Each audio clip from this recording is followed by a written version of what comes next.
നമ്മളെ സ്നേഹിക്കുന്നവർക്ക് നല്ലത് വരണം എന്ന് ആഗ്രഹിക്കുന്ന, അവരെ അതേപോലെ തിരിച്ച് സ്നേഹിക്കുന്ന എന്നുള്ളതാണ് എൻ്റെ ഒരു ഡെഫിനിഷൻ ഓഫ് പ്രണയം. 26-27 വയസ്സുള്ളപ്പോൾ തന്നെ എനിക്ക് എല്ലാം നഷ്ടപ്പെട്ട് റോഡിൽ ഇറങ്ങേണ്ടി വന്നിട്ടുണ്ട്. ഒരുപാട് പാൻ ഇന്ത്യൻ, പാൻ സൗത്ത് സിനിമകളുടെ ഇൻഫ്ലുവൻസ് മലയാളത്തിലേക്ക് വരുന്നു. അതൊരു പ്രശ്നമാണോ? അത് വലിയ പ്രശ്നമാണ്. അത് മലയാള സിനിമയെ ഭയങ്കരമായിട്ട് അഫക്റ്റ് ചെയ്യപ്പെടും. ഷോയുടെ തലേന്ന് അന്നത്തെ യുഎയുടെ ഫസ്റ്റ് പ്രസിഡന്റായി ഷെയ്ഖ് സായിദ് മരിച്ചു. 40 days മോർണിംഗ് പീരീഡ് ഇത് ചെയ്യുന്നു. ഷോ രണ്ടും ക്യാൻസൽ ചെയ്തിട്ടുണ്ട്. ഫുൾ ഇൻവെസ്റ്റ്മെന്റ് കഴിഞ്ഞതാണ്. ചേട്ടാ എനിക്ക് ഡയറക്റ്റ് ചെയ്യാൻ പറ്റും തോന്നുന്നു, എനിക്ക് തല ഇറങ്ങുന്നു. ആ മനുഷ്യന്റെ സിനിമയാണ് ആൾക്കാർ ഇങ്ങനെ എനിക്ക് പറ്റുമെന്ന് തോന്നുന്നില്ല.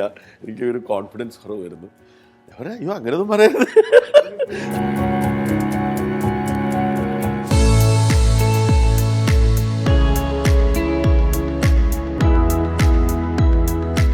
ഇന്ന് നമുക്കൊപ്പം പ്രൊഡ്യൂസർ, നടൻ Vijay Babu. Welcome to the show. Happy to meet you. Happy new year. Happy new year. Okay, ഒരുപാട് സന്തോഷം കണ്ടതിൽ. ഞാനിങ്ങനെ ആലോചിക്കുമായിരുന്നു, ചിലർ നമ്മൾ ആക്ടർ പ്രൊഡ്യൂസർ എന്ന് വിളിക്കും, ചിലർ നമ്മൾ പ്രൊഡ്യൂസർ ആക്ടർ എന്ന് വിളിക്കും. പക്ഷേ ഈ സ്വന്തം ഇൻസ്റ്റാഗ്രാം പേജിൽ ആക്ടർ എന്നിട്ടത് പരിഗണിച്ചുകൊണ്ട് തന്നെ, അത് മനസ്സിൽ വെച്ചുകൊണ്ട് തന്നെ ചോദിക്കാം, എവിടെയാണ് വിജയ് ബാബു സ്വന്തം ഇരുത്തുന്നത്? ഏത് പൊസിഷനിലാണ്? ആക്ച്വലി ഒരു മിക്സ് ഓഫ് എവറിത്തിങ്. എനിക്ക് എല്ലാ അതായത് എൻ്റർടൈൻമെൻറ്റിൻ്റെ എല്ലാ ഏരിയാസും. ഇപ്പം ഞാനൊരു സിനിമ ചെയ്യുമ്പോൾ ഞാൻ സിനിമ ചെയ്യുന്നത് ഒരു നോർമൽ പ്രൊഡ്യൂസർ സിനിമ ചെയ്യുന്ന പോലല്ല. That's why I do lot of film with new comers. Because എനിക്ക് സ്ക്രിപ്റ്റിലിരിക്കുന്ന ഇഷ്ടമാണ്, എനിക്ക് അതിൻ്റെ സ്ക്രിപ്റ്റ് എഡിറ്റിംഗ് ഇഷ്ടമാണ്, കാസ്റ്റിംഗ് ഇഷ്ടമാണ്, കോസ്റ്റിംഗ് ഇഷ്ടമാണ്, അതിൻ്റെ ഒരു ബിസിനസ് പ്ലാൻ ഉണ്ടാക്കുന്ന ഇഷ്ടമാണ്. അതിൽ ചിലപ്പം എനിക്ക് പറ്റുന്ന കഥാപാത്രം ഉണ്ടെങ്കിൽ അഭിനയിക്കാൻ ഇഷ്ടമാണ്, എഡിറ്റിങ്ങിലിരിക്കുന്ന ഇഷ്ടമാണ്, മിക്സിങ്ങിലിരിക്കുന്ന ഇഷ്ടം. അപ്പം അതിൻ്റെ ഓരോ ഏരിയയിലും വർക്ക് ചെയ്യുന്നത്, ഞാൻ ആ പ്രോസസ്സ് എൻജോയ് ചെയ്യുന്ന ഒരാളാണ്. പിന്നെ ഈ ആക്ടർ വിജയ് ബാബു എന്നുള്ളത് ഞാൻ ഉണ്ടാക്കിയ ഒരു ഇൻസ്റ്റാഗ്രാം പേജ് അല്ല. അത് സംഭവം എന്ന് പറഞ്ഞാൽ ഒരുപാട് നാൾ കോർപ്പറേറ്റിൽ ഇരുന്നിട്ടുള്ള ആളാണ്. അപ്പം ഞാനൊരിക്കൽ ബോംബെ പോയപ്പോൾ എൻ്റെ എക്സ് ബോസ്, ഞാൻ ആദ്യത്തെ പടത്തിൽ അഭിനയിച്ചിട്ട് അപ്പോൾ ഇൻസ്റ്റാഗ്രാം വരുന്ന സമയമാണ്. അപ്പോൾ they were very surprised to see me as an actor. അതായത് ഒരിക്കലും അവർ പ്രതീക്ഷിക്കുന്നില്ല. ഒരു മീഡിയ കമ്പനിയിൽ ഇരിക്കുന്നു, ഒരു മീഡിയ, ഞാൻ സ്റ്റാർ ടി വിയിൽ ഇരുന്നപ്പോൾ ഉണ്ടായിരുന്ന എൻ്റെ ബോസാണ്. അപ്പോൾ പുള്ളി എൻ്റെ ഫസ്റ്റ് ബോസ്. അപ്പം പുള്ളി പറഞ്ഞു, now you are an actor, you don't have an Instagram page. ഞാൻ പറഞ്ഞു, no I don't have an Instagram page. അപ്പോൾ പുള്ളി ക്രിയേറ്റ് ചെയ്ത് you should have an Instagram actor Vijay Babu. പിന്നെ അതങ്ങ് കണ്ടിന്യൂ ചെയ്ത് പോകുന്നു എന്നുള്ളത്, അല്ലാതെ ഞാനത് ആക്ടർ വിജയ് ബാബു എന്ന് പറഞ്ഞ് ഒരിക്കലും നമ്മൾ ഇടാൻ പോകുന്നില്ലല്ലോ. ഉറപ്പായിട്ടും. ശരിക്കും ഏറ്റവും പുതിയ ചിത്രത്തിൻ്റെ വിശേഷങ്ങളുമായിട്ട് എത്തിയിരിക്കുന്നത് എങ്ങനെ, ഏത് രീതിയിൽ പ്രേക്ഷകൻ്റെ ഗൽബിൽ കയറും പുതിയ സിനിമയായ ഗൽബ് എന്നാണ് കരുതുന്നത്? ഞാൻ ഡിഫറെൻ്റ് ആയിട്ടുള്ള ജോണേഴ്സ് അപ്രോച്ച് ചെയ്യാൻ ആഗ്രഹിക്കുന്ന ആളാണ് ഒരു ആസ് എ പ്രൊഡ്യൂസർ. മങ്കിപ്പൻ തൊട്ടിട്ട് വാലാട്ടി വരെ വന്ന് നിൽക്കുമ്പോൾ അത് എല്ലാം വളരെ ഡിഫറെൻ്റ് ആയിട്ടുള്ള ജോണേഴ്സ് ഉണ്ട്. ഇപ്പം മങ്കിപ്പൻ ഒരു ഫാൻറ്റസി റിയാലിറ്റി ഫാമിലി ഡ്രാമ എന്ന് തുടങ്ങി, സക്രിയുടെ ഗർഭിണികൾ, അല്ലെങ്കിൽ ഹോം, അല്ലെങ്കിൽ അടികപ്പേരെ കൂട്ടമണി, ആട്, ഇതെല്ലാം വ്യത്യസ്തങ്ങളായ സിനിമയാണ്. അപ്പോൾ ഈ ഒരു പ്രണയം എന്ന് പറയുന്ന വിഷയം, അല്ലെങ്കിൽ റൊമാൻസ് എന്ന് പറയുന്ന ജോണർ ടച്ച് ചെയ്യുമ്പോൾ നമ്മൾ വളരെ സൂക്ഷിക്കേണ്ട ഒരു കാര്യമാണ്. ബിക്കോസ് മലയാളികൾ എല്ലാ ലാംഗ്വേജ് സിനിമകളും കാണുന്ന ഒരു സ്റ്റേറ്റ് ഉണ്ടെങ്കിൽ അത് മലയാളി, അത് കേരളയാണ്, അത് മലയാളികളാണ്. ഈ പോസ്റ്റ് കോവിഡ് സ്പെഷ്യലായിട്ട്, അത് പോസ്റ്റ് കോവിഡ് എന്നല്ല, അതിന് മുമ്പേ കൊറിയൻ സിനിമകൾ കാണും, ഹിന്ദി കാണും, തമിഴ് കാണും, തെലുങ്ക് കാണും, അറബിക്ക് കാണും, ഫ്രഞ്ച് കാണും.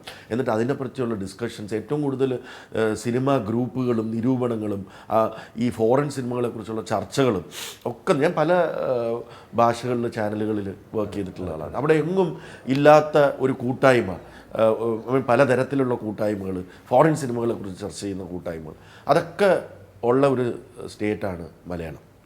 അപ്പം നമ്മളൊരു ജോണർ എടുക്കുമ്പോൾ ഇമ്മീഡിയറ്റ് കമ്പാരിസൺ വരാൻ സാധ്യതയുള്ള ജോണറാണ് പ്രണയം. കാരണം ഒരുപാട് നല്ല റൊമാൻറ്റിക് സിനിമകൾ കൊറിയൻ ഭാഷയിലുണ്ട്, ഹിന്ദിയിലുണ്ട്, തെലുങ്കിലും തമിഴിലും ഒക്കെ ഉണ്ട്. ബിക്കോസ് ഈ പ്രണയം എന്ന് പറയുന്നത് നമുക്ക് ലോ ബഡ്ജറ്റിൽ ചെയ്താൽ ഭയങ്കര ബോറായിരിക്കും ചിലപ്പോൾ ഈ ഗാനങ്ങളും. അത് ഒരു ഭയങ്കര പ്രണയം അത്രത്തോളം കളർഫുൾ ആണെന്ന് അത്രയും കളർഫുൾ ആക്കാൻ വേണ്ടി ആക്കേണ്ട ഒരു ജോണറാണ്. അതുകൊണ്ടാണ് ഹിന്ദിയും തമിഴും തെലുങ്കിലും ഒക്കെ ഒരുപാട് ഈ ആ ജോണറിലുള്ള സിനിമകൾ ഇറങ്ങുന്നത്. നമ്മുടെ മലയാളത്തിൽ അത് ടച്ച് ചെയ്യാൻ പറ്റാത്തതും നമുക്കൊരു ബഡ്ജറ്റ് ലിമിറ്റേഷൻ ഉണ്ട് അങ്ങനെ ചെയ്യുന്നതിൽ. പിന്നെ ഈ കമ്പാരിസൺ വരുമെന്നുള്ള പേടി കൊണ്ടിട്ടാണ്. അപ്പോൾ അങ്ങനെ പക്ഷേ if you look at it, ഞാൻ ചെയ്ത സിനിമകളിലെല്ലാം ഒരു പ്രണയത്തിൻ്റെ അംശമുണ്ട്. ഉണ്ട്. മങ്കിപ്പന്നിൽ സ്കൂളിലെ പ്രണയമുണ്ട്, ജൂണിൽ 3 പ്രണയമുണ്ട്. അത് ശരിക്കും പറഞ്ഞാൽ ഞാൻ ഇൻ്റർവ്യൂവിന് മുൻപ് ഈ സിനിമകളെ കുറിച്ചൊക്കെ ആലോചിക്കുമ്പം ഗൾബ് പ്രണയത്തിൻ്റെ സിനിമയാണെന്ന് നമ്മൾ മനസ്സിലാക്കുമ്പോൾ ഞാൻ പറയാൻ ആഗ്രഹിച്ചൊരു കാര്യമാണ്, എനിക്ക് ഏറ്റവും ഇഷ്ടപ്പെട്ട പ്രണയം മങ്കിപ്പന്നിലെ പ്രണയമാണ്. അത് വേറെ ഒരു കൈൻഡ് ഓഫ് പ്രണയമാണ്. എൻ്റെ ഇടയിൽ കൂടെ ചോദിക്കുകയാണ്, മങ്കിപ്പന്നിൽ നമ്മളൊരു പ്രണയം കണ്ടു, അതുപോലെ വരുന്ന സിനിമകളിലൊക്കെ സൂഫിയും സുജാതയിൽ ഒരു പ്രണയമുണ്ട്. അത് വേറെ കൈൻഡ് ഓഫ് പ്രണയം. അത് മലയാളികളെ അത്രമാത്രം പ്രണയത്തിൽ ആഴ്ത്തിയൊരു സിനിമ തന്നെയാണ്. ഈ പ്രണയമൊക്കെ സൂക്ഷിക്കുന്ന ഒരാൾ, സിനിമകളിൽ പ്രണയം സൂക്ഷിക്കുന്ന ആൾ, ജീവിതത്തിൽ പ്രണയത്തിൻ്റെ ഒരു സമവാക്യം എങ്ങനെയാണ്? പ്രണയം എന്ന് പറയുന്നത് അതൊരു ഒരു ജസ്റ്റ് ഒരു ടേം എന്ന് പറയുന്നത്. നമ്മൾ ഇപ്പം ഈ ഖൽബ് എന്ന് പറയുന്ന പോലെ തന്നെ നമുക്ക് ഒരുപാട് നമുക്ക് ഫുഡിനോട് പ്രണയം വരാം, അമ്മ, അച്ഛൻ, സഹോദരി, അല്ലെങ്കിൽ കൂട്ടുകാർ, ഇതെല്ലാം ഇത് പ്രണയം എന്നുള്ള വാക്ക് അത് ഇറ്റ്സ് ലവ്, റൈറ്റ്? അപ്പം എൻ്റെ ഇതെന്ന് പറയുന്നത് നമ്മളെ സ്നേഹിക്കുന്നവർക്ക് നല്ലത് വരണം എന്ന് ആഗ്രഹിക്കുന്ന, അവരെ അതേപോലെ തിരിച്ച് സ്നേഹിക്കുന്ന എന്നുള്ളതാണ് എൻ്റെ ഒരു പ്രണയത്തിൻ്റെ ഡെഫിനിഷൻ ഓഫ് പ്രണയം. അങ്ങനെയാണ് വിജയ് ബാബു എന്ന വ്യക്തിയുടെ ഒരു ഡെഫിനിഷൻ. ഞാൻ പറഞ്ഞ എനിക്ക് പ്രണയം എന്ന് പറയുന്ന ഒരു പാർട്ട്ണർ അല്ലെങ്കിൽ എൻ്റെ വൈഫിനോട് തോന്നുന്നത് മാത്രമല്ല, നമ്മൾ ഇഷ്ടപ്പെടുന്നതിന് എല്ലാത്തിനോടും നമുക്ക് ആത്മാർത്ഥമായ ഒരു സ്നേഹം തോന്നുന്നു. അതാണ് എൻ്റെ ഡെഫിനിഷൻ ഓഫ് പ്രണയം. ഓക്കെ, ആത്മാർത്ഥത ചേരുന്ന സ്നേഹത്തിനെയാണ് പ്രണയം. ഓക്കെ, നമ്മൾ സിനിമകളിലേക്ക് വരുമ്പം ഇപ്പോൾ ഗൾബ് വരെ എത്തി നിൽക്കുന്ന ഈ യാത്രയിൽ, ഒരു പ്രൊഡ്യൂസർ എന്ന യാത്രയിൽ ഉയർച്ച താഴ്ചകൾ ഒരുപാടുണ്ടായിരുന്നു. ഓക്കെ, തോൽവികൾ ഉണ്ടായിട്ടുണ്ട്, സിനിമകൾ വിജയിക്കാതെ പോയി. അത് എൻ്റെ കോർപ്പറേറ്റ് കരിയറിൽ ഉണ്ടായിട്ടുണ്ട്. I mean ups and downs ഏറ്റവും കൂടുതൽ കണ്ടിട്ടുള്ള ഒരാളാണ് ഞാൻ. എൻ്റെ ഏറ്റവും യങ് ഏജിൽ ലൈക്ക് 26-27 വയസ്സുള്ളപ്പോൾ തന്നെ എനിക്ക് എല്ലാം നഷ്ടപ്പെട്ട് റോഡിലിറങ്ങേണ്ടി വന്നിട്ടുണ്ട്. ലൈക്ക് ഞാൻ ഏൺ ചെയ്തത് എല്ലാം നഷ്ടപ്പെട്ട് റോഡിലിറങ്ങി ദുബായിൽ വെച്ചിട്ട് ടോട്ടൽ ലോസ് വന്നിട്ട് അവിടെ നിന്ന് തിരിച്ചു കയറാൻ പറ്റുമോ എന്ന് പോലും പറ്റാത്ത സിറ്റുവേഷനിൽ നിന്നും നമ്മൾ തിരിച്ചു വന്നിട്ടുണ്ട്. എല്ലാം നഷ്ടപ്പെടുന്ന സാഹചര്യം വന്നിട്ട്, ജീവിതത്തിൽ മറ്റുള്ളവർ മുഴുവൻ താങ്കളെ കുറ്റവാളി എന്ന് ചിത്രീകരിക്കുന്ന ഒരു സാഹചര്യം വന്നിട്ട്, ജീവിതത്തിൽ സിനിമകൾ, പ്രതീക്ഷിച്ച സിനിമകൾ പരാജയപ്പെട്ടു പോകുന്ന സാഹചര്യം വന്നിട്ട്, ജോലി ഉപേക്ഷിക്കേണ്ട സാഹചര്യം വന്നിട്ട്, ഈ പിടിച്ചു നിർത്തുന്ന എലമെൻ്റ് എന്താണ്? കോൺഫിഡൻസ് ആണ്, സെൽഫ് കോൺഫിഡൻസ്, വിശ്വാസം, സെൽഫ് കോൺഫിഡൻസ് ആണ് ഈ മുന്നോട്ട് നയിക്കുന്നത്. നമുക്ക് എണ്ണീറ്റ് നടക്കാനുള്ള സെൽഫ് കോൺഫിഡൻസ് ഉണ്ട്. അത് ഞാൻ പറഞ്ഞില്ലേ, എനിക്ക് ഏറ്റവും കൂടുതൽ വീഴ്ച വന്നിട്ടുള്ളത് അല്ലെങ്കിൽ ലോസ് വന്നിട്ടുള്ളത് എൻ്റെ ഏറ്റവും യങ്ങസ്റ്റ് ഏജിലാണ്. ഞാൻ ലൈക്ക് ഫോർ എക്സാമ്പിൾ, ഞാൻ അന്ന് ദുബായിൽ എൻ്റെ സ്വന്തം ബിസിനസ്, ഞാൻ അവിടെ 2 മേജർ ചാനൽസിൻ്റെ കോൺസെഷണറിയാണ്, ഞാനാണത് ഹാൻഡിൽ ചെയ്യുന്നത്. 2 മേജർ ഷോസ് പ്ലാൻ ചെയ്യുന്നു. ഒരു ZTVക്ക് വേണ്ടി ഷാറൂഖ് ഖാൻ്റെ ഷോയും ഏഷ്യാനെറ്റിന് വേണ്ടി വലിയൊരു മെഗാ സിദ്ദിഖ ഡയറക്റ്റ് ചെയ്യുന്ന സലാമ ബിബി എന്ന് പറയുന്ന ഒരു 40ഓളം ആർട്ടിസ്റ്റ് വരുന്ന ദിലീപ് അന്ന് സ്റ്റാറായി നിൽക്കുമ്പോൾ. അപ്പോൾ അങ്ങനെ പ്ലാൻ ചെയ്യുന്നു, എൻ്റെ സ്വന്തം പൈസ ഇൻവെസ്റ്റ് ചെയ്യുന്നു. ഒരു സൈഡിൽ ഷാറൂഖ് ഖാനും ടീമിൻ്റെ പ്രാക്ടീസ് നടക്കുന്നു, എല്ലാവരും എത്തി. ഒരു സൈഡിൽ മലയാള ഷോയുടെ പ്രാക്ടീസ് നടക്കുന്നു. അപ്പോൾ അങ്ങനെ വലിയ പ്ലാനിങ് ആണ്. അന്നത്തെ കാലത്തെ ഒരു 3 to 4 million dirhams എൻ്റെ പേഴ്സണൽ ഇതിൽ ഇൻവെസ്റ്റ് ചെയ്യുക. അന്ന് I am doing extremely well as A businessman. ഷോയുടെ തലേന്ന് അന്നത്തെ UAEയുടെ ഫസ്റ്റ് പ്രസിഡൻ്റായ ഷെയ്ഖ് സായിദ് മരിച്ചു പോകുന്നു. 40 days മോർണിംഗ് പീരീഡ് ഇത് ചെയ്യുന്നു. ഷോ 2 ക്യാൻസൽ ചെയ്തിട്ടുണ്ട്. ഫുൾ ഇൻവെസ്റ്റ്മെൻറ്റ് കഴിഞ്ഞതാണ്. അപ്പം നമുക്ക് അത് ആ ഷോ ഇല്ല, സ്പോൺസേഴ്സ് ഇല്ല, റവന്യൂ ഇല്ല, but the investment is done. അപ്പോൾ അങ്ങനെ വരുന്ന സിറ്റുവേഷനിൽ ഇനി അത് ഒരു 4 million dirhams ഒക്കെ ഒരു 27-കാരന് ഉണ്ടാക്കുക എന്ന് പറയുന്നത് അത്ര വലിയ ഈസി ആയിട്ടുള്ള ഒരു കാര്യമില്ല. ആ പ്രായം കഴിഞ്ഞു, എന്നിട്ട് എനിക്കുണ്ടാക്കാൻ പറ്റും. അപ്പം നമ്മൾ അന്നും ആലോചിക്കുന്നത് ഇനിയിപ്പോൾ എന്താ ചെയ്യുക, മഴ പെയ്യുമ്പോൾ ആരെ എന്താ ചെയ്യുക. വീണ്ടും ആ കോൺഫിഡൻസിൽ മുമ്പോട്ട് പോവുക. 2-2.5 വർഷം എടുത്തു for me to come back to life again. And വീണ്ടും അതെല്ലാം തീർത്തു, വീണ്ടും പോസിറ്റീവായി, വീണ്ടും അങ്ങനെയായി, വീണ്ടും തിരിച്ചു വരുന്നു, ഇവിടെ ഇതാവുന്നു. അപ്പോൾ ആ ലൈഫിൽ ഒരുപാട് അപ്സ് ആൻഡ് ഡൗൺസ് ഞാൻ കണ്ടിട്ടുണ്ട്. പല ജോലികൾ വിട്ടിട്ടുണ്ട്. ഒരു ജോലി വിട്ട് ലൈക്ക് ഞാൻ സ്റ്റാർ TVയിൽ നല്ല രീതിയിൽ I am doing extremely well. ആ റീസണിൽ എനിക്ക് അവിടെ നിൽക്കാൻ തോന്നിയില്ല. ബോംബെയിൽ ഞാൻ റിസൈൻ ചെയ്യുന്നു. ജോലി ഇല്ലാതെയാണ് ദുബായി പോകുന്നത്. അവിടുന്ന് 0-ലാണ് സ്റ്റാർട്ട് ചെയ്യുന്നത്. ദുബായ് വിട്ട് ഇവിടെ വരുമ്പോൾ I had no bank balance. എല്ലാം തീർത്തിട്ട് ഇവിടെ വരുമ്പോൾ വീണ്ടും ഇവിടുന്ന് 0-ലാണ് സ്റ്റാർട്ട് ചെയ്യുന്നത്. ഇത് ഞാൻ ഏറ്റവും നല്ല വലിയ പൊസിഷനിൽ ഇരുന്നിട്ട് താഴേക്ക് വന്നിട്ട് വീണ്ടും 0-ൽ നിന്ന് സ്റ്റാർട്ട് ചെയ്തിട്ടുള്ള അവസരങ്ങൾ ലൈഫിൽ 3-4 തവണ ഉണ്ടായിട്ടുണ്ട്. ഉയർച്ച താഴ്ചകൾ സ്വാഭാവികമാണ്, അത് സംഭവിച്ചുകൊണ്ടേയിരിക്കും. പക്ഷേ ഈ സിനിമകളെല്ലാം, തുടക്കം മുതലുള്ള സിനിമകളെല്ലാം, ഇപ്പം മങ്കിപ്പൻ ആണെങ്കിൽ പോലും അതിലൊരു പുതുമുഖ ഡയറക്ടറാണ്. സിനിമകൾ പുതിയ ഡയറക്ടേഴ്സ്. അതെ, അതുപോലെ തന്നെ നമ്മൾ അഭിനേതാക്കളെ നോക്കിയാൽ അങ്കമാലി ഡയറീസിൽ പുതുമുഖങ്ങളെ കൊണ്ട് നിറയുന്നൊരു സിനിമയാണ്. ഇത്രമാത്രം കോൺഫിഡൻസ് അല്ലെങ്കിൽ പുതിയ മുഖങ്ങളെ തിരഞ്ഞെടുക്കുമ്പോൾ ഇവരുടെ മറ്റു സിനിമകൾ ചിലരൊന്നും അത്രയും സിനിമകളൊന്നും ചെയ്തിട്ടല്ല സംവിധായകൻ. മിഥുൻ മാനുവൽ തോമസ് തന്നെ ഈ സംവിധായകന്റെ കുപ്പായ മണിയിടോ എന്ന് പറയുന്നതും വിജയ് ബാബുവാണ്.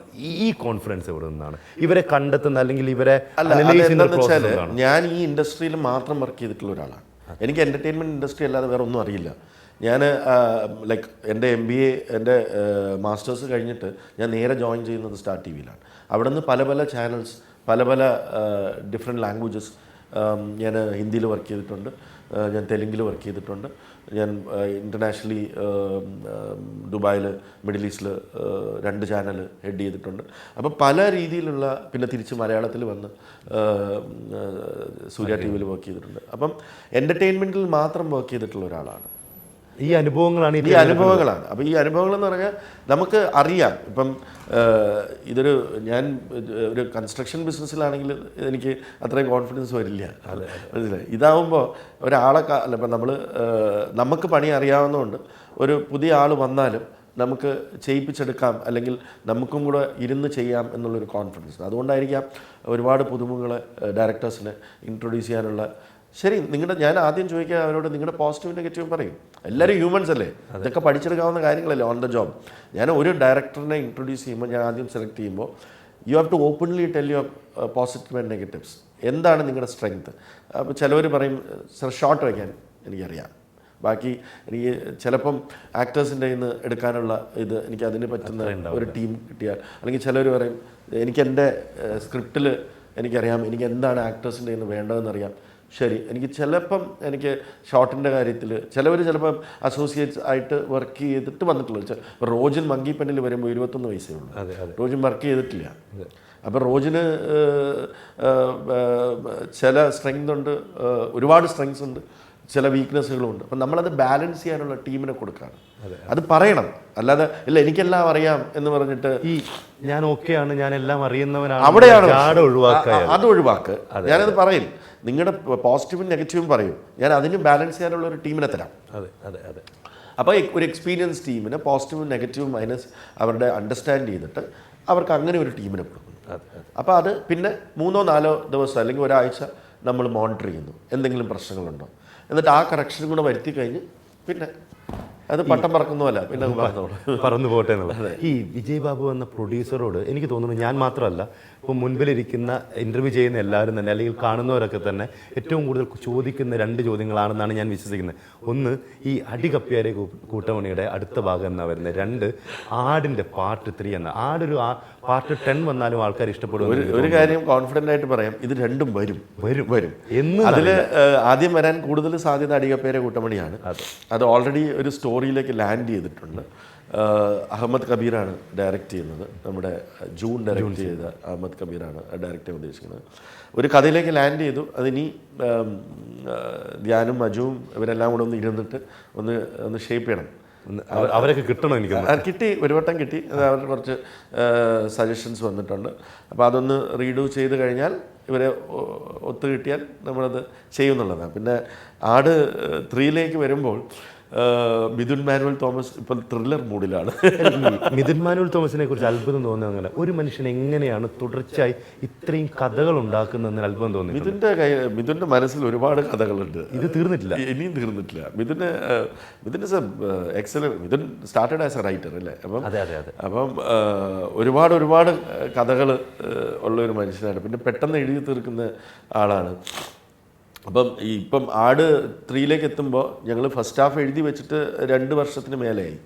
പക്ഷേ സെക്കൻഡ് ഹാഫിലേക്ക് ലാൻഡ് ചെയ്യാൻ പറ്റിയിട്ടില്ല. അപ്പോഴത്തേക്കും മിഥുൻ്റെ ഭാഷയിൽ പറയുകയാണെങ്കിൽ, ചേട്ടാ എനിക്ക് കോമഡി വരുന്നില്ല, ഇപ്പം ചെയ്യാൻ പറ്റുന്നില്ല, ഇപ്പം ത്രില്ലർ മൂഡിലാണ്. അപ്പം ആ ത്രില്ലർ മൂഡ് കഴിഞ്ഞ് ഓസ്ലർ കഴിയുമ്പോൾ, അല്ലെങ്കിൽ അടുത്ത കുറച്ച് പടങ്ങൾ കഴിയുമ്പോൾ ചിലപ്പോൾ ത്രില്ലർ മൂഡിൽ നിന്ന് ഇറങ്ങി ഒന്ന് കോമഡിയിലേക്ക് വന്നു കഴിഞ്ഞാൽ നമുക്ക് തീരും. പിന്നെ ജയൻ കത്തലാരും കഴിയണം. അപ്പം കഴിവത് ഈ വർഷം തന്നെ അതിലൊരു തുടങ്ങാൻ ശ്രമിക്കും. ഈ ആട് ഞങ്ങളൊക്കെ ഇതിലുള്ള ആക്ടേഴ്സ് എല്ലാം അതേപോലെ മെയിൻറ്റെയിൻ ചെയ്യണേ. അത് ആരും തടിക്കാൻ പാടില്ല. അല്ല, ഒരു തടി കുറച്ച ചരിത്രമുള്ള മനുഷ്യൻ. അതെ. അപ്പം എല്ലാവരും അങ്ങനെ മെയിൻറ്റെയിൻ ചെയ്യണം. ഒരാൾ മാത്രം ചെയ്തിട്ട് കാര്യമില്ല. സൈജുണ്ട്, വിനായകനുണ്ട്, സണ്ണിയുണ്ട്, എത്രയോ ഒരുപാട് കഥാപാത്രങ്ങൾ, ഇനിയും പുതിയ കഥാപാത്രങ്ങൾ ആട് 3യിൽ വരാനുണ്ട്. അങ്ങനെയൊക്കെ ഒരുപാട് കാര്യങ്ങളുണ്ട്.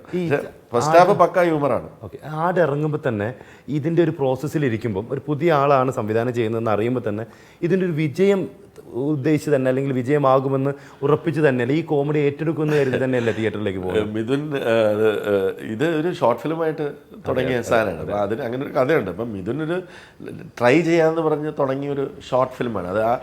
ഞാനാണ് പാപ്പനായിട്ട് ആ ഷോർട്ട് ഫിലിമിൽ. അതായത് എൻ്റെ അടുത്ത് ആദ്യം 5 ലക്ഷം രൂപ തരുമെന്നാണ് ചോദിച്ചത് ഇതൊരു ഷോർട്ട് ഫിലിം ചെയ്യാൻ.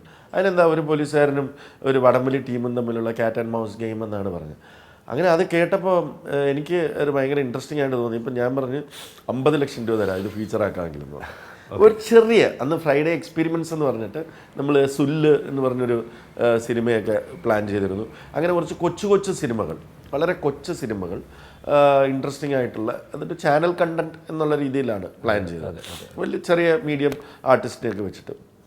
അപ്പോൾ അങ്ങനെ മിഥുൻ എഴുതി അത് വലിയൊരു സിനിമ ആയപ്പോഴാണ് ഇതുണ്ട്.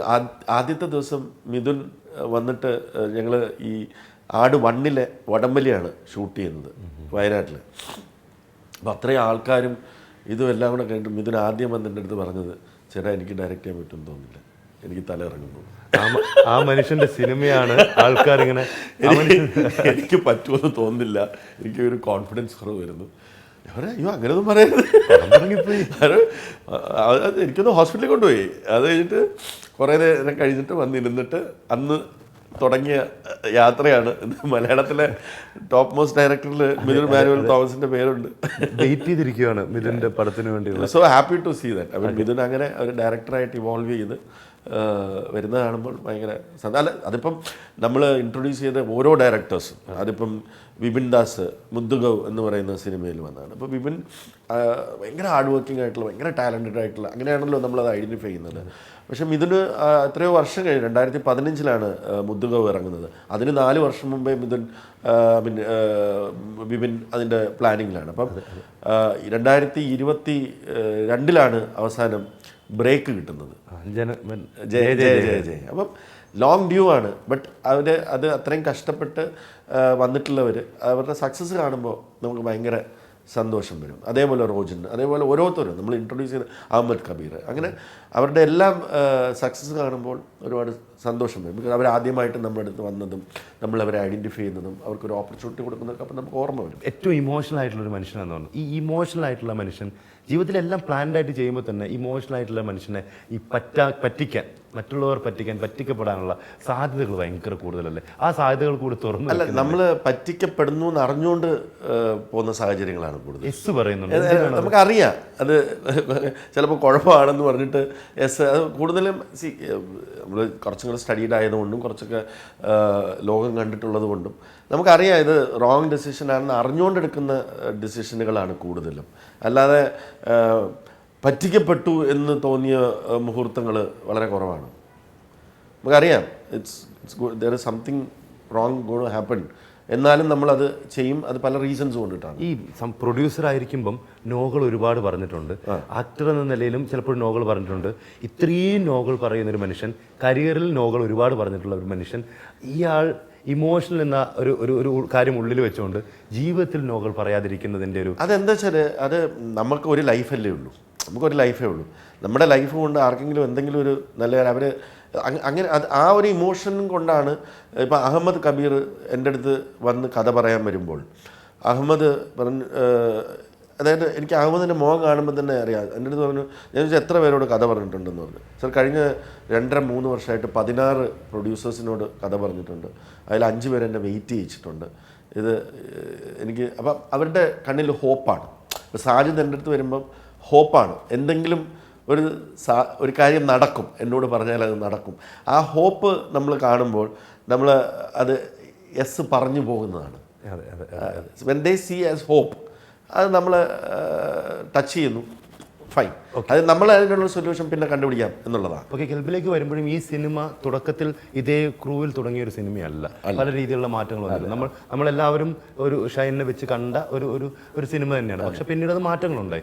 അത്തരം മാറ്റങ്ങളൊക്കെ എങ്ങനെയായിരുന്നു ഈ സിനിമ? അല്ല, ഞാനൊരു ഭയങ്കര ഇമോഷണൽ മനുഷ്യനാണ്. അതായത് നമ്മളെ സ്നേഹിക്കുന്നവർ, അല്ലെങ്കിൽ നമ്മളെ ഒരു സപ്പോർട്ടായിട്ട് കാണുന്നവർ, ഒരു പ്രശ്നം വന്നാൽ ഞാനുണ്ടാവും എന്ന് വിചാരിക്കുന്ന അവർക്ക് സഹായിക്കാനായിട്ട് നമ്മളെപ്പോഴും അതേപോലെ ഒരാളാണ് സാജിദ് 2008 തൊട്ട് എനിക്കറിയാം. സാജിദിൻ്റെ സിനിമാ ഭ്രാന്തൻ എന്ന് പറയുന്ന ആ സ്ഥാപനം തുടങ്ങുന്നത് തന്നെ എൻ്റെ ഓഫീസിൽ ഒരു മുറിയിലാണ് നമ്മൾ സ്പേസ് കൊടുത്തിട്ടുണ്ട്. അപ്പോൾ അങ്ങനെ സാജിദിൻ്റെ ഓരോ ലൈഫിലെ ഓരോ ഘട്ടത്തിലും, അല്ലെങ്കിൽ ഓരോ പുതിയ തീരുമാനങ്ങൾ എടുക്കുമ്പോഴും എന്നെ വിളിച്ചിട്ട് ഞാനിങ്ങനെ ചെയ്യാൻ പോകുന്നു, ഞാനൊരു സിനിമ ഡയറക്റ്റ് ചെയ്യാൻ പോകുന്നു, വിജയ് ഭായ് ഞാൻ ഇങ്ങനെ ചെയ്യാൻ പോകുന്നു, ഞാൻ ഒരു സിനിമ പ്രൊമോഷൻ കമ്പനി, ഇതെല്ലാം ഇങ്ങനെ പറയാറുണ്ട്. അതേപോലെ ഒരു സിനിമയാണ് കൽബ് സാജിദിൻ്റെ ഏറ്റവും പ്രിയപ്പെട്ട സിനിമകളിലൊന്നാണ്. അപ്പം 2016 സാജിദ് കൽബിനെ കുറിച്ച് ആദ്യമായിട്ട് പറയുന്നത്. ഞാനിങ്ങനെ ഒരു ഇൻറ്റൻസ് പ്രണയം, ഇങ്ങനെ നല്ലതാണ്, ഒരുപാട് ഗാനങ്ങളുണ്ട്.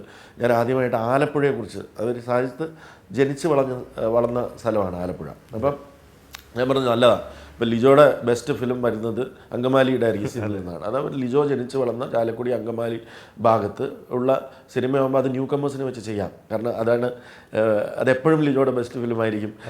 അതാണ് നമ്മുടെ കോൺഫിഡൻസ്. അതേപോലെ സാജിദ് ആലപ്പുഴയിൽ ജനിച്ച് വളർന്ന സാജിദ് ആലപ്പുഴയെക്കുറിച്ചൊരു കഥ പറയുമ്പോൾ നന്നാവും. അപ്പം അങ്ങനെ ഓരോ ഘട്ടത്തിലും കൽബിനെ കുറിച്ച് പറയുന്നു. ഷെയ്നാണ് നായകനെന്ന് പറയുന്നു. എൻ്റെ കുറച്ച് സുഹൃത്തുക്കൾ തന്നെയാണ് പ്രൊഡ്യൂസ് ചെയ്യുന്നത്. അപ്പോൾ അങ്ങനെ അവരുമായിട്ടൊക്കെ ഇരുന്നപ്പോൾ എന്നെ ഈ കൽബിലെ ആദ്യത്തെ ഗാനം കൽബേ എന്ന് പറയുന്ന ടൈറ്റിൽ സോങ് 2016 ഞാൻ കേട്ടിട്ടുണ്ട്, 2017. അപ്പം ഞാൻ സാഹിത്യനോട് പറഞ്ഞു, നിങ്ങളിതെന്താ എന്നോട് കൊണ്ടുവരാത്തതെന്നൊക്കെ പറഞ്ഞ് ചിരിച്ച് കളിച്ചൊക്കെ പോയിട്ടുണ്ട്. പിന്നെ പല കാരണങ്ങൾ കൊണ്ട് അത് നടന്നില്ല. ഷെയ്ൻ്റെ പ്രൊഡ്യൂസർ അസോസിയേഷൻ്റെ ഇഷ്യൂ വന്നു, അതിനുശേഷം കോവിഡ് വന്നു. ഇതിൻ്റെ ഇടയിൽ സാജിദ് ഇതിലേക്ക് ഇൻവെസ്റ്റ് ചെയ്തുകൊണ്ടേയിരുന്നു, ഈ പാട്ടുകളിലേക്ക്. സാജിദ് ഈ പാട്ടിനെ ഒരുപാട് ഇഷ്ടപ്പെടുന്ന ആളാണ്.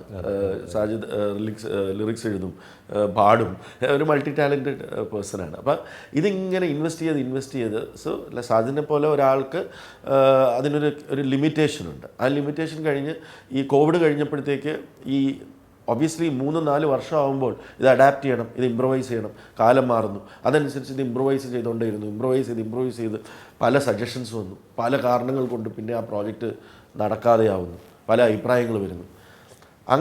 ഇങ്ങനെ പെട്ടിരിക്കുന്ന അവസ്ഥയിൽ സാഹിത്യ മൊത്തത്തിൽ പെട്ടിരിക്കുന്ന ഒരു അവസ്ഥയിലാണ് എന്നെ വിളിച്ചിട്ടുണ്ട്, വിജയ് ഭായ് ഇനി എനിക്ക് മുമ്പോട്ട് പോകാൻ പറ്റുമെന്ന് തോന്നുന്നില്ല, ഇത് മുന്നോട്ട് കൊണ്ടുപോകും. ഇതെന്നല്ല, എനിക്ക് മുമ്പോട്ട് പോകാൻ പറ്റില്ല. ഇത് എൻ്റെ കയ്യിലുള്ളതെല്ലാം ഞാൻ കൽബിൽ ഇട്ട് കഴിഞ്ഞു, എന്നെ ഒന്ന് ഹെൽപ്പ് ചെയ്യണം, എനിക്കൊരു സൊല്യൂഷൻ തരണം. അപ്പം ഞാൻ പറഞ്ഞു, ഞാൻ തന്നെ ഒരു സൊല്യൂഷന് വേണ്ടി നടന്നുകൊണ്ടിരിക്കുകയാണ് പല പ്രശ്നം. എന്തായാലും സാജിദ് അങ്ങനെ പറയുമ്പോൾ എന്നെ വിളിച്ച് അങ്ങനെ ഒരു കാര്യം, എൻ്റെ കാര്യങ്ങളെല്ലാം അറിയാവുന്ന സാജിദ് എന്നെ വിളിച്ചിട്ടൊരു കാര്യം പറയുമ്പോൾ അതിനകത്ത് എന്തെങ്കിലും വളരെ സീരിയസ് ആയിട്ടുള്ള ഇഷ്യൂ ഉണ്ട് എന്ന് തോന്നി. ഞാൻ പറഞ്ഞു, വരൂ എൻ്റെ ഫ്ലാറ്റിലേക്ക് വരൂ എന്ന് പറഞ്ഞ് സാജിദ് ഈ കഥകളെല്ലാം പറയുന്നു. ഞാൻ പറഞ്ഞു, എങ്ങനെയാണ് സാജിദ് ഒരു ഇതുമില്ലാതെ ഇങ്ങനെ ഇൻവെസ്റ്റ്മെൻറ്റ് ഇട്ടത്, ഇനി ഇതെങ്ങനെയാണ് മുമ്പോട്ട് പോകുന്നത്, ഇനിയിപ്പം ഡേറ്റ്സൊക്കെ കിട്ടി വരാനായിട്ട് ഇനി എടുക്കില്ലേ, എല്ലാവരും ബിസിയാണ്. കോവിഡ് കഴിഞ്ഞതിന് ശേഷം പെട്ടെന്ന് ഈ ഏജ് ഗ്രൂപ്പിലുള്ള ആരും വെറുതെ ഇരിക്കുന്നില്ല, എല്ലാവർക്കും 3-4 സിനിമകളുടെ ഇത് വാങ്ങിച്ചിട്ടുണ്ട്. അപ്പം ഇനി ഇത് ഇല്ല വിജയഭായ്, ഇനി ഇത് ഒരു 2-3 മാസം പോലും തള്ളി നീക്കാൻ പറ്റത്തില്ല, ഞാൻ ഓഫീസ് വരെ അടയ്ക്കേണ്ടി വരും എന്നൊരു സിറ്റുവേഷനിൽ ഞാൻ പറഞ്ഞു, അപ്പോൾ എന്താ സൊല്യൂഷൻ എന്താണ്? അപ്പം സ്ക്രിപ്റ്റ് ഞാൻ വരാം, ഓഫീസിലേക്ക് വരാം എന്ന് പറഞ്ഞിട്ട് ഞാൻ സാജിദിൻ്റെ ഓഫീസിൽ പോകുമ്പോൾ സാജിദിൻ്റെ ഓഫീസ് മുഴുവൻ കൽബാണ് എന്ന് പറഞ്ഞാൽ ആ ചുറ്റുമുള്ള ബോർഡുകളിലെല്ലാം 2016 തൊട്ടുള്ള ഈ സീനുകൾ, അതിൻ്റെ ഫ്രെയിം, അതിൻ്റെ സ്റ്റോറി ബോർഡ്, അതിൻ്റെ കോസ്റ്റ്യൂം എങ്ങനെ ഇരിക്കണം, അതിൻ്റെ ആർട്ട് ഡിസൈൻ എന്തായിരിക്കണം, ഈ ക്യാരക്ടറിൻ്റെ ലുക്ക് എന്തായിരിക്കണം, ഇതിങ്ങനെ ഒട്ടിച്ചൊട്ടിച്ച് ഓരോ പാട്ടിൻ്റെ ഡിസൈനുകൾ.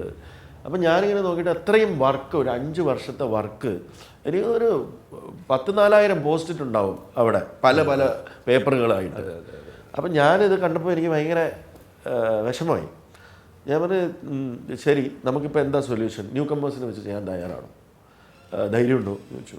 ജിബായ് എന്ത് പറഞ്ഞാലും എനിക്ക് ധൈര്യം ഓക്കെയാണ് ഈ പടം മുന്നോട്ട് പോയാൽ അങ്ങനെ പുറത്ത് അല്ലെങ്കിൽ ഇത് നടക്കില്ല, അല്ലെങ്കിൽ ഇത് നടക്കില്ല. അപ്പം അങ്ങനെയാണ് ഇത് ന്യൂ കമേഴ്സിലേക്ക് എത്തുന്നത്. ആ ധൈര്യത്തിലാണ്. പിന്നെ ഞാൻ നേരത്തെ പറഞ്ഞ പോലെ അത്രയും വർക്ക് ആ സിനിമയിൽ പോയിട്ടുണ്ട്. സാജിത്ത് ഒരു ആലപ്പുഴക്കാരനാണ്, ആലപ്പുഴയുടെ കഥ പറയുന്നു, ഇതേ ബീച്ചിൽ കളിച്ച് നടന്ന് വളർന്ന ഒരാളാണ്. അങ്ങനെ ഞാൻ പറഞ്ഞു ഓക്കെ, കലിബിലേക്ക് ഇറങ്ങുമ്പോൾ I am happy with output. ഞാൻ അങ്ങനെ ഒരു ഡിസിഷൻ എടുത്തു. അത് എങ്ങനെ ഇന്നത്തെ കാലത്ത് ഇങ്ങനെ ഒരു ന്യൂ കമർ സിനിമ എങ്ങനെ ജനങ്ങളിലേക്ക് എത്തിക്കാം, എങ്ങനെ ഇത്രയും there is A problem of plenty അല്ലേ, ക്ലട്ടറാണ് ഇപ്പം മൊത്തം. എൻ്റർടൈൻമെൻറ്റ് ഓവർ ഡോസ് ആണ്. 5 വർഷം മുമ്പുണ്ടായിരുന്ന ഒരു ഇൻഡസ്ട്രി അല്ല മലയാളം അല്ലേ. വളർച്ച തന്നെയാണ്. വളർച്ച എന്ന് പറഞ്ഞാൽ OTT വന്നതിന് ശേഷമുള്ള വളർച്ച ഭയങ്കര വലുതാണ്. അതായത് ഒരാൾക്ക് ഒരു ആയുഷ്കാലം മുഴുവൻ കണ്ടാലും തീരാത്ത അത്രയും കണ്ടന്റ് ഓരോ OTT പ്ലാറ്റ്ഫോമിലുണ്ട്, ഒരു OTT പ്ലാറ്റ്ഫോം. അപ്പോഴാണ് ഈ മറ്റുള്ള പ്ലാറ്റ്ഫോമുകളും ചാനലും സോഷ്യൽ മീഡിയയും യൂട്യൂബും. So the entire audience confused ആണ്. എന്ത് കാണണം? ഇപ്പോൾ നമ്മളൊരു ലഞ്ച് എടുത്ത് വെച്ചിട്ട് ഒരു TV അല്ലെങ്കിൽ ഒരു പ്ലാറ്റ്ഫോമിൽ എന്തെങ്കിലും ഒരു കണ്ടന്റ് കാണാം എന്ന് പറഞ്ഞ് ഇട്ട് കഴിഞ്ഞാൽ നമ്മൾ ലഞ്ച് കഴിഞ്ഞാലും നമ്മുടെ തീരുമാനത്തിലേക്ക് എത്തില്ല എന്ത് കാണണമെന്ന്. അത്രയും കൺഫ്യൂസ്ഡ് ആണ് നമ്മൾ. ഓക്കെ, അപ്പോൾ എത്രയും കൺഫ്യൂസ്ഡ് ആയി നിൽക്കുമ്പോൾ അപ്പം ഞാൻ അങ്ങനെ ഒരു സമയത്ത് ഒരു പുതുമുഖങ്ങളെ വെച്ചുള്ളൊരു സിനിമ എടുക്കാനായിട്ട് ഒരിക്കലും ഞാൻ പ്ലാൻ ചെയ്യേണ്ട ഒരാളല്ല. ബിക്കോസ് എൻ്റെ കയ്യിൽ എനിക്ക് റിലീസ് ചെയ്യാൻ തന്നെ 3 സിനിമകൾ അപ്പോൾ ഉണ്ട്. അപ്പം ഞാൻ ഇതെല്ലാം ബാക്ക്ലോഗ് തീർത്തിട്ട് അടുത്ത ഒരു പ്രോജക്റ്റിലേക്ക് പോകാം. ഐ വാസ് മോണിറ്ററിങ് എങ്ങനെയാണ് ഇൻഡസ്ട്രി ഷേപ്പ് അപ്പ് ചെയ്യുന്നത് പോസ്റ്റ് കോവിഡ്, എന്ത് ടൈപ്പ് ജോണറാണ് ആളുകൾക്ക് ഇഷ്ടപ്പെടുന്നത്, എന്ത് ടൈപ്പ് സിനിമകളാണ് എന്നൊക്കെ ഒരു ആസ് എ പ്രൊഡ്യൂസർ ഞാൻ ഇവാലുവേറ്റ് ചെയ്തുകൊണ്ടിരിക്കുന്ന സമയത്താണ് ഇങ്ങനെ ഒരു സംഭവം. എന്നിട്ടും എനിക്ക് ആ ഡിസിഷൻ, ഇമോഷണൽ ഡിസിഷൻ എടുക്കേണ്ടതായിട്ട് വരുന്നു. അത് എടുക്കേണ്ടതായിട്ട് വരുന്നു. എങ്ങനെ മാർക്കറ്റ് ചെയ്യുമെന്നോ, എങ്ങനെ സെല്ല് ചെയ്യുമെന്നോ, എങ്ങനെ തിയേറ്ററിലേക്ക് എത്തിക്കുമെന്നോ ഒന്നും ആ സമയത്ത് ചിന്തിക്കുന്നില്ല. നമ്മൾ ആ ഡിസിഷൻ എടുക്കുക. 2023 മലയാള സിനിമയിൽ ഇറങ്ങിയത് 220ഓളം സിനിമകളാണ്. കൃത്യം കണക്കല്ല കേട്ടോ. 225 സിനിമകളാണ്. ഈ സിനിമകളിൽ സാമ്പത്തികമായി, ഇത് ഞാൻ വായിച്ചിട്ടുള്ള അറിവ് മാത്രമാണ്, സാമ്പത്തികമായി വിജയമാവുക, പ്രൊഡ്യൂസറുടെ കൈ പൊള്ളാതിരിക്കുക തുടങ്ങിയ സംഭവങ്ങൾ സംഭവിച്ച സിനിമകൾ 13 മാത്രമാണ് നടന്നത്. ബാക്കി സിനിമകൾ തിയേറ്ററിക്കലി വർക്കായത് റിട്ടേൺ ഓൺ ഇൻവെസ്റ്റ്മെന്റ് കിട്ടിയത് ഒരു 30 ഉണ്ടാവും. പക്ഷെ ഇത്തരം സിനിമ, അത് 30 എന്ന് പറയുമ്പോൾ അതൊരു വലിയ സംഖ്യയല്ല. പക്ഷെ സിനിമകൾ തുടർച്ചയായി മലയാളത്തിൽ വീണ്ടും വീണ്ടും ഉണ്ടാകുന്നുണ്ട്. ഓരോ വർഷം കഴിയുമ്പോൾ സിനിമകളുടെ എണ്ണം കൂടുന്നുണ്ട്, പ്രൊഡ്യൂസർമാരുടെ എണ്ണം കൂടുന്നുണ്ട്. എന്താണ് പ്രൊഡ്യൂസർമാരെ, ഒരു പ്രൊഡ്യൂസർ എന്ന നിലയിൽ ചോദിക്കുകയാണ്, പ്രൊഡ്യൂസർമാരെ മുന്നോട്ട് നയിക്കുന്ന എനർജി എന്താണ്? അതാണ് മലയാളത്തിൽ ഒരു പെക്യുലിയർ കണ്ടീഷൻ വെച്ചിട്ട് ഒരുപാട് NRIs ഉള്ള ഒരു സ്റ്റേറ്റാണ്. ഒരുപാട് NRIs ഉണ്ട്. ഇതേ രീതിയിൽ തന്നെ ഒരു പടം എടുത്തിട്ട് മാറിപ്പോകുന്ന പ്രൊഡ്യൂസേഴ്സിൻ്റെ റേഷ്യോയും ഏറ്റവും കൂടുതൽ ഇവിടെയാണ്. അതായത് ഒരു പടം മാത്രം എടുത്ത പ്രൊഡ്യൂസേഴ്സിനെ കഴിഞ്ഞ 10 വർഷത്തെ ഹിസ്റ്ററി എടുക്കുകയാണെങ്കിൽ ലോക സിനിമയിൽ തന്നെ ഏറ്റവും കൂടുതലുള്ള ഒരു സ്റ്റേറ്റ് മലയാളമായിരിക്കും. കാരണം ഇവിടെ 2.5 രൂപയ്ക്കും സിനിമ ചെയ്യാം, 25 കോടിക്കും സിനിമ ചെയ്യാം, 5 രൂപയ്ക്കും സിനിമ ചെയ്യാം, ആ ഒരു ടൈപ്പ്. അപ്പം സിനിമയെ ഇഷ്ടപ്പെടുന്നവരാണ് മലയാളികൾ ലോകമെമ്പാടും. NRIs ഞാൻ എൻ്റെ it's a wrong word to use, but sometimes I use it. I call it fly-by producers. Fly-by producers എന്ന് പറഞ്ഞാൽ വരുന്നു സിനിമയിൽ പോകുന്നു, ദേ ബേൺ ഇറ്റ്. ഒരു ചിലപ്പോൾ കളഞ്ഞേക്കാം, ചിലവർക്ക് പൈസ തിരിച്ചു കിട്ടുന്നവരുണ്ട്, അവർ വീണ്ടും വീണ്ടും സിനിമ ചെയ്യുന്നു. It's a casino. അവർക്ക് സിനിമയെക്കുറിച്ച് ഒന്നും അറിയില്ല, ഔട്ട്സൈഡ് നോളജ് മാത്രമേ ഉള്ളൂ. അവർ യൂറോപ്പിൽ സെറ്റിൽഡ് ആയിരിക്കാം, മിഡിൽ ഈസ്റ്റിൽ എവിടെയെങ്കിലും സെറ്റിൽഡ് ആയിരിക്കാം, അമേരിക്കയിൽ സെറ്റിൽഡ് ആയിരിക്കാം. അവർക്ക് ജീവിതത്തിൽ ഒരു ആഗ്രഹമുണ്ട്, ഒരു സിനിമ ചെയ്യണം. അത് ഇൻഡസ്ട്രിക്ക് വളരെ ദോഷം ചെയ്യും. ബിക്കോസ് ഇവർ കൂടുതലും സിനിമകൾ ചെയ്യുന്നത് ഇവരുടെ ഹോളിഡേ പീരീഡിലാണ്. ഇവർക്ക് ടൈമുള്ളപ്പോൾ അപ്പോൾ പെട്ടെന്ന് വന്നിട്ട് അയ്യോ നമുക്ക് ജൂണിൽ തന്നെ ഷൂട്ട് തുടങ്ങണം കേട്ടോ, നമുക്ക് ജൂണിൽ തന്നെ ഷൂട്ട് തുടങ്ങണം. അപ്പോൾ എന്താ ചെയ്യുന്നതെന്ന് പറഞ്ഞാൽ അപ്പം കിട്ടുന്ന ഒരു സ്ക്രിപ്റ്റ്, അതിൽ കൂടുതൽ വർക്കൊന്നും നടന്നിട്ടുണ്ടാവില്ല. ആക്ടേഴ്സിന് ചോദിക്കുന്ന പൈസ, ബിക്കോസ് അയ്യോ നമുക്ക് ആ ഡേറ്റ് തന്നെ വേണം. അപ്പോൾ അതിൻ്റെ ഒരു പ്രിപ്പറേഷനോ ഒരു ഹോംവർക്കോ ഒന്നും ചെയ്തിട്ടുണ്ട്.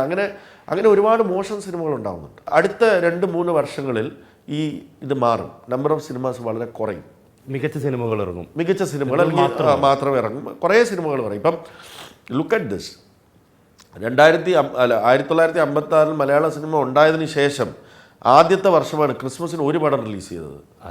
ഒരു മലയാള സിനിമയാണ് ക്രിസ്മസ് റിലീസ്, തേര് മാത്രം. മറ്റുള്ളത് ഡബ്ഡ്, സലാർ ഡബ് ഫിലിമാണ്, മറ്റത് ഹിന്ദി ഫിലിമാണ്. അതിൻ്റെ റീസൺ എന്താണ്? അപ്പോൾ അതുകൊണ്ട് തന്നെ ഒരുപാട് പാൻ ഇന്ത്യൻ പാൻ സൗത്ത് സിനിമകളുടെ ഇൻഫ്ലുവൻസ് മലയാളത്തിലേക്ക് വരുന്നുണ്ട്. അതൊരു പ്രശ്നമാണ്. അത് വലിയ പ്രശ്നമാണ്.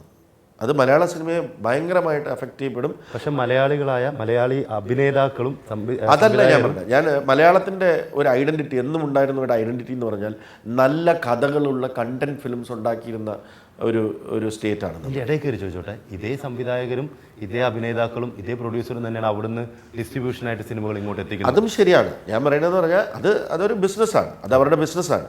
ഞാൻ പറഞ്ഞ മലയാള സിനിമയുടെ ഐഡൻറ്റിറ്റി എന്ന് പറയുന്നത് നല്ല കഥകൾ, നല്ല വ്യത്യസ്തമായ കഥകൾ, കൊച്ച് ക്യൂട്ട് സിനിമകൾ ഉണ്ടായിക്കൊണ്ടിരുന്ന ഒരു സ്റ്റേറ്റാണ്.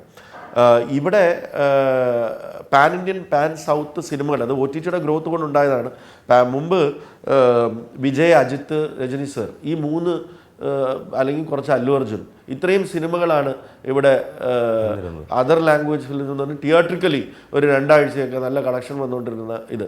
ഇപ്പോൾ ബാഹുബലിക്ക് ശേഷം അല്ലെങ്കിൽ OTTയുടെ ഒരു ഗ്രോത്തിന് ശേഷം ഒരുപാട് പാൻ ഇന്ത്യൻ പാൻ സൗത്ത് സിനിമകൾ മലയാളത്തിലേക്ക് ഡബ് ചെയ്ത് മലയാളം ഒറിജിനലായിട്ട് സെൻസർ ചെയ്ത് തിയേറ്ററിക്കലി മാസ് റിലീസ്, ഒരു സൂപ്പർ സ്റ്റാർ ഫിലിമിൻ്റെ അത്രയും ഉള്ള മാസ് റിലീസാണ് ഇവിടെ ചെയ്തുകൊണ്ടിരിക്കുന്നത്. അപ്പോൾ അതിനെ മാച്ച് ചെയ്യാൻ വേണ്ടി മലയാളത്തിന് ബിഗ് ബഡ്ജറ്റ് സിനിമകൾ അല്ലെങ്കിൽ മാസ് മസാല ഫിലിംസ് ഇറങ്ങേണ്ടതായിട്ട് വരുന്നു, അതിനെ കോമ്പീറ്റ് ചെയ്യാനാണ്.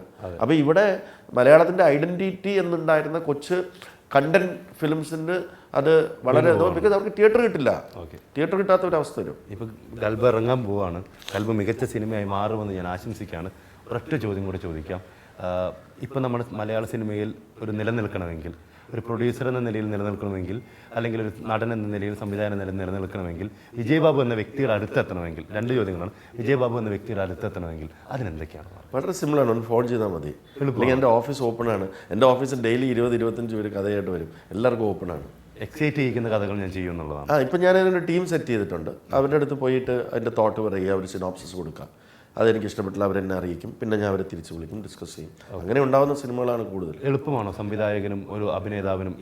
ഇപ്പം ഞാൻ അതിനൊരു സോഫ്റ്റ്വെയർ തന്നെ ക്രിയേറ്റ് ചെയ്തിട്ടുണ്ട്. ഒരു 500 വേർഡ്സിൽ കവിയാതെ നിങ്ങൾക്ക് ആർക്ക് വേണമെങ്കിലും ഈ ലോകത്ത് എവിടെ ഇരുന്ന് വേണമെങ്കിലും ടൈപ്പ് ചെയ്ത് എനിക്ക് സിനോപ്സിസ് അയക്കാം. ഡെയിലി എനിക്ക് 20, 25, 30 സിനോപ്സിസ് വരുന്നുണ്ട്.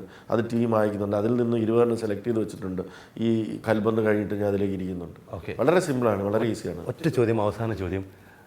ഒരു വ്യക്തിക്ക് മലയാള സിനിമയിൽ ഇന്നാവാൻ ചിലപ്പോൾ എളുപ്പമായിരിക്കാം, പക്ഷെ തുടർന്നു പോകാൻ അത് ഭയങ്കരമായൊരു ടാസ്ക് തന്നെയാണ്. അത് ഏത് നടനല്ലേ സംബന്ധിച്ച് അത് അങ്ങനെ തന്നെയാണോ വിജയ് ബാബു വിശ്വസിക്കുന്നത്? ഡെഫിനറ്റ്ലി. ഒരു ആക്ടർ എന്ന നിലയിൽ നമുക്ക് ചിലപ്പോൾ ഫസ്റ്റ് സിനിമ കിട്ടുമായിരിക്കും. അത് കഴിഞ്ഞ് ക്യാമറ ഡസൻ ലൈ, പിന്നെ ക്യാമറയാണ് തീരുമാനിക്കുന്നത് അയാൾ കണ്ടിന്യൂ ഉണ്ട്. അതേപോലെ ഒരു ഡയറക്ടർക്കും അതേപോലെ ഏത് ഇതിൽ പിന്നെ ഫസ്റ്റ് ഇന്നാവാൻ ചിലപ്പം പല റെക്കമെൻഡേഷൻ പല ഇത് അങ്ങനെയൊക്കെ വന്നിട്ട് ആഫ്റ്റർ ദാറ്റ് നിലനിൽക്കണമെങ്കിൽ കഴിവുള്ളവർക്ക് മാത്രമേ ഇവിടെ നിലനിൽക്കാൻ പറ്റുള്ളൂ. അതല്ലാതെയുള്ള നിങ്ങൾ ചോദ്യം എന്ന് പറയുന്നത് അതിൽ ഞാൻ വിശ്വസിക്കുന്നില്ല. ദർ ഇസ് നോ പോളിറ്റിക്സ്, അങ്ങനെ ലോബി, അങ്ങനെ മതം, രാഷ്ട്രീയം, അതൊക്കെ ഒരു ഫാക്ടേഴ്സായിട്ട് ചിലപ്പോൾ സപ്പോർട്ട് ചെയ്യും, ചിലപ്പോൾ ഉണ്ടാവാം. അത് ഏത് ഇൻഡസ്ട്രിയിലാണ് ഇല്ലാത്തത്? അത് ഏത് ഇൻഡസ്ട്രിയിൽ? അത് സിനിമ ഇൻഡസ്ട്രിയിൽ മാത്രമല്ല, എല്ലായിടത്തും ഗവൺമെൻറ് ജോലികൾക്കില്ലേ, കോർപ്പറേറ്റിലില്ലേ, എല്ലായിടത്തും ആ പോളിറ്റിക്സ് ഉണ്ട്. പക്ഷേ സിനിമ ഇൻഡസ്ട്രിയിൽ എന്ന് പറഞ്ഞാൽ ഇവിടെ കഴിവുള്ളവർ കയറി വന്നിട്ടുണ്ട്. ഒരു ലോബിയോ ഒരു ബാക്ക്ഗ്രൗണ്ടോ ഇല്ലാത്ത എത്രയോ യങ്സ്റ്റേഴ്സ് ഇവിടെ സൂപ്പർ സ്റ്റാർ ആയിട്ടുണ്ട്. ഒരുപാട് ചോദ്യങ്ങൾ ഇനിയും ബാക്കി മനസ്സിലുണ്ട്. പിന്നീട് ഒരിക്കൽ ചോദിക്കാം. വീണ്ടും കാണാം. Happy to meet.